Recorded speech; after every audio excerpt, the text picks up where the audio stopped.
दोस्तों आज की वीडियो बहुत ही सिंपल कॉन्सेप्ट पे बेस्ड है बट सिंपल चीज़ें लोगों को समझ में नहीं आती। बहुत बार मैंने सिंपल चीज़ें बताने की कोशिश की बट समझ में ना आने के कारण प्रॉब्लम क्रिएट होती है। लोगों को चाहिए कुछ ना कुछ कॉम्प्लिकेटेड बताते रहो, कुछ ना कुछ ऐसा बताते रहो जो हमारे समझ में ही ना आए। उसके बाद में हम कुछ करने की ट्राई करें और हमें फील हो कि यार इसमें तो कुछ चीज़ है, तभी तो हमसे नहीं हो पा रहा है। अब देखो आज मैं आपको क्लियर चीज़ समझाता हूँ कि मेरे पास कुछ क्लाइंट्स के मैसेज थे कि सर हमने करेंसी में 10 लॉट में काम किया, हमारे टैक्सेस एंड चार्जेस कितने लगेंगे। अगर हम बैंक निफ्टी में काम करते हैं तो हमें कितने टैक्सेस एंड चार्जेस लगते हैं, हमें तो इतना भी नहीं पता। तो आज की वीडियो का मेन टॉपिक बहुत ही सिंपल सा है। टॉपिक ये है कि कैसे हम लोग आइडेंटिफाई कर पाएं कि कितना पैसा कितनी चीज़ों पर लगता है। क्लियर? सो आइए समझते हैं इस चीज़ को। यहाँ पे मैंने क्या किया, यहाँ पे मैंने सबसे पहले अपना जीरोधा डिस्काउंट ब्रोकर जिसके अंदर मैं काम करता हूँ, इसको यहाँ पे ओपन किया, सर्च किया जीरोधा ब्रोकरेज कैलकुलेटर। जैसे हम यहाँ पे सर्च करेंगे, सर्च करने के बाद फर्स्ट लिंक आएगी, इस पे हम क्लिक करेंगे। क्लिक करने के बाद में आपके सामने जीरोधा का पूरा पेज ओपन हो जाता है, जो कि आपको पूरी तरीके से आइडेंटिफाई कराने के लिए होता है कि भाई अगर आप इक्विटी में काम करते हो तो आपको कितने टैक्सेस एंड चार्जेस लगेंगे, करेंसी में करते हो तो कितने लगेंगे और कॉमोडिटी में करते हो तो कितने लगेंगे। आपको मैं फॉर एग्जांपल बता देता हूँ।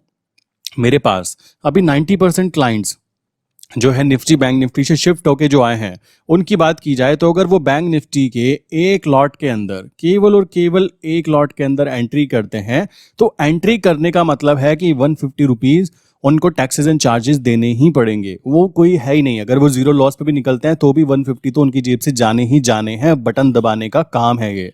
आप कहेंगे यार ये क्यों? आप यहाँ पे मान लीजिए आप घर पे बैठे हो, एक दूसरा इंसान यहाँ पे सेलर बैठा है, अब बीच में जो एक्सचेंज है वो यहाँ पर है, तो एक्सचेंज अपनी फीस लेगा जिसको एक्सचेंज ट्रांजैक्शन टैक्स बोलते हैं। ठीक है। अब बात आती है, आपके घर से ऑर्डर जाते हैं एक्सचेंज पे और एक्सचेंज से दूसरे घर में ऑर्डर जाते हैं, जो इंसान बैठा है सेलर उसके पास में ऑर्डर मैच होते हैं, तो वहाँ पे आपको 40 रुपीज़ एंड इसको भी 40 रुपीज़ देने पड़ते हैं एक ऑर्डर कंप्लीट करने के। अब बात आती है करेंसी मार्केट में कैसा होता है, कितना पैसा हमें पे करना पड़ता है, ज़रा वो चीज़ समझाओ। तो आइए क्लियर करते हैं बहुत ही ईजी वे में, ध्यान से समझना। सबसे पहले मैंने यहाँ पे करेंसी पे क्लिक किया। क्लिक करने के बाद में मैं नीचे की तरफ आता हूँ। अब यहाँ पे ध्यान से समझना क्या क्या चीज़ें हो रही हैं, कैसे हो रही हैं, क्योंकि बहुत ही ज़्यादा इंपॉर्टेंट हो जाता है ये बात समझना कि हम जिस चीज़ में काम कर रहे हैं उसमें हमें कितना खर्चा होने वाला है और कितना प्रॉफिट बनने वाला है। नॉर्मली मार्केट के अंदर दो तरीके से काम होता है, एक होता है करेंसी में उसके फ्यूचर्स के अंदर, दूसरा होता है उसके ऑप्शंस के अंदर। आज हम बात करते हैं दोनों के अंदर। मान लीजिए मैंने कोई चीज़ बाय की है तो उसको सेल भी करना है, तो तब उसको ऑर्डर को कंप्लीट माना जाता है।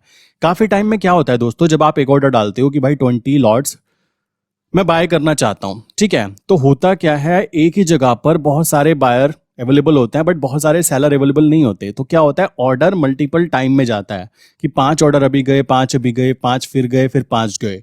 तो इस तरीके से आपका 20 लॉट का ऑर्डर काउंट होता है। लोगों का क्वेश्चन ये भी होता है क्या हमारे 4 बार पैसे कटेंगे? जी नहीं, ऐसा बिल्कुल भी नहीं है। आपने अपने घर पे बैठकर एक ऑर्डर पंच किया, एक ऑर्डर की वैल्यू जो होगी वो समझो उसमें कितनी होगी। वो कितने सारे ऑर्डर्स के साथ मैच होते हैं ये मैटर नहीं करता। मैटर ये करता है कि आपने ऑर्डर कितनी बार लगाया है अपने लैपटॉप के थ्रू, अपने सिस्टम के थ्रू। आइए समझते हैं। मान लो किसी चीज़ का प्राइस अभी है, मैं यहाँ पे फिल कर लेता हूँ, अप्रोक्स 80 रुपीज़। मैं यूएसडी आईएनआर की बात करूंगा अभी के लिए, बाद में इसको अपग्रेड कर सकते हैं। मैंने 80 रुपीज़ पे एंट्री की, तो 80 के बाद में जो मेरी एंट्री है वो 10 पैसे का प्रॉफिट मैंने काउंट किया, तो 80.10 मैंने प्रॉफिट बुक किया। ठीक है। अब मेरे मान लो 20 लॉट में मैं काम करना चाहता हूं, तो 20 लॉट में जो चीजें आई हैं वो ध्यान से समझो, आप खुद ब खुद प्री कैलकुलेट कर लेना। 80 रुपीज से 10 पैसे की मूवमेंट पर हमें 20 लॉट में 2000 का प्रॉफिट बनना चाहिए था। क्लियर? अब यहाँ पे हमें क्या क्या चीजें लगी समझो। हमारा जो टर्नओवर बैठा वो कितना ज्यादा हुआ। लोग कहेंगे टर्नओवर पे पैसे लगते हैं, क्या होगा? नहीं, आपको जो ब्रोकरेज पे करना है, ब्रोकरेज किस चीज का, कि भाई मैं अपने घर पे बैठकर अपनी सहूलियत के हिसाब से ऑर्डर डालना चाहता हूँ मार्केट में और वो ऑर्डर एक्सचेंज तक जाएगा। आपके घर से वो ऑर्डर एक्सचेंज गया और एक्सचेंज में जाने के बाद में ऑर्डर मैच होगा किसके साथ में, जो दूसरा इंसान भी सेल करना चाहता है उसके साथ में। तो इस चीज़ का आपको कुछ पैसा पे करना पड़ता है। तो हुआ ब्रोकरेज, जो ब्रोकर आपसे लेता है। आपका जो टर्मिनल है, जैसे जीरोधा पे स्टॉक होते हैं, ये टर्मिनल्स होते हैं, ये आपसे पे लेते हैं। I think 40 rupees, maximum 40 rupees होता है। आप चाहे यहाँ पे 200 लॉट कर लीजिए या आप 500 लॉट कर लीजिए। हाँ, अगर आप यहाँ पे 2 लॉट में काम करोगे, देखो ध्यान से समझना, अगर मैं केवल 2 लॉट में काम कर रहा हूं तो आप नोटिस करो तो भी ब्रोकरेज यहाँ पे इतना ही रहेगा, और अगर मैं केवल 1 लॉट में काम कर रहा हूं तो भी ब्रोकरेज यहाँ पे इतना रहेगा ही रहेगा। क्लियर? तो कभी भी जब काम करते हो तो मिनिमम 5 लॉट के साथ काम करना स्टार्टिंग करो। इसी कारण मैं बोलता हूं कि 5 लॉट में मिनिमम वर्क करना चाहिए। आप देखोगे 5 लॉट में 10 पैसे की मूवमेंट के ऊपर हमें 500 का प्रॉफिट बनना था, और हमारे जो टैक्सेस एंड चार्जेस कटे वो केवल 56 रुपीज कटे। क्लियर? और अगर मैं 20 लॉट को बेस मानकर चलता हूं तो 20 लॉट पर एंट्री करने पर हमारा टोटल ब्रोकरेज 40 रुपीज कटा।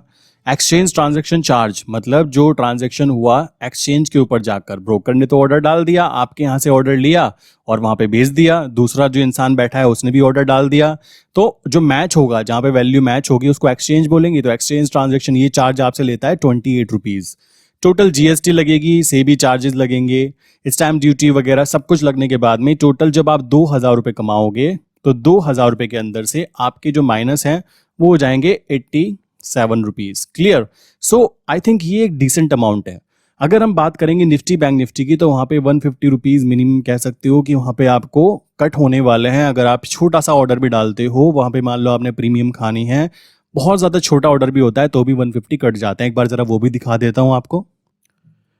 तो यहाँ पे मैंने बैंक निफ्टी के फ्यूचर को एंट्री किया, मान लीजिए 37,000 उसका प्राइस है, 200 पॉइंट का हमने प्रॉफिट कमाया है, टोटल हमें 5,000 रुपीज़ का प्रॉफिट काउंट होना चाहिए था, बट इसमें से हमारे टोटल 200 रुपीज़ के आसपास कट हो गए। ठीक है? और यही सेम प्रोसेस होता है किसके साथ में, जब हम कॉल और पुट के अंदर काम करते हैं। ठीक है? तब उसके अंदर क्या होता है, प्रीमियम और भी छोटी होती है। लाइक मान लीजिए 200 की प्रीमियम है और वो 210 हो जाती है, आपने 250 रुपये तो कमाए। ठीक है?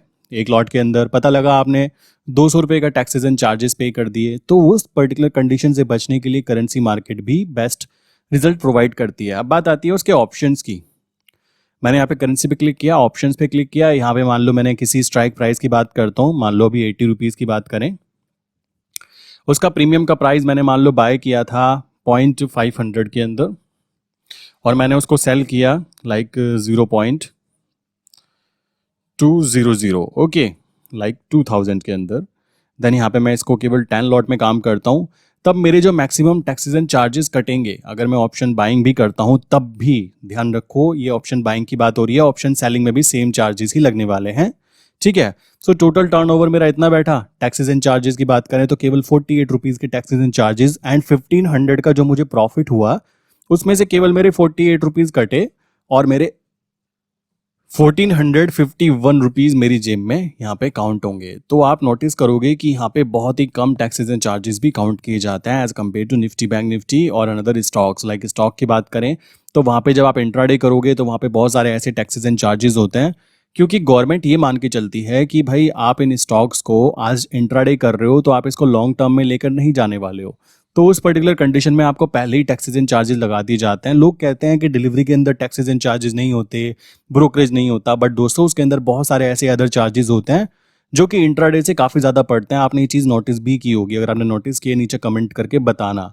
सो आई विश आपको क्लियर हो गया होगा कि फ्यूचर्स के अंदर एंड ऑप्शंस के अंदर कितने पैसे लगते हैं मैक्सिमम अगर हम ट्रेड लेते हैं, क्यों हमें बैंक निफ्टी से ज़्यादा बेटर करेंसी मार्केट रहेगी अगर हम अपने टैक्सेस एंड चार्जेस बचाना चाहते हैं। प्लस ये बात ध्यान रखो, ये इंट्राडे ट्रेड्स नहीं है, ये सभी ट्रेड जो हैं ये स्विंग ट्रेड्स काउंट की जा सकती हैं, क्योंकि हम यहाँ पे इसको डिलीवरी में लेकर काम करेंगे, नॉट लाइक इंट्राडे।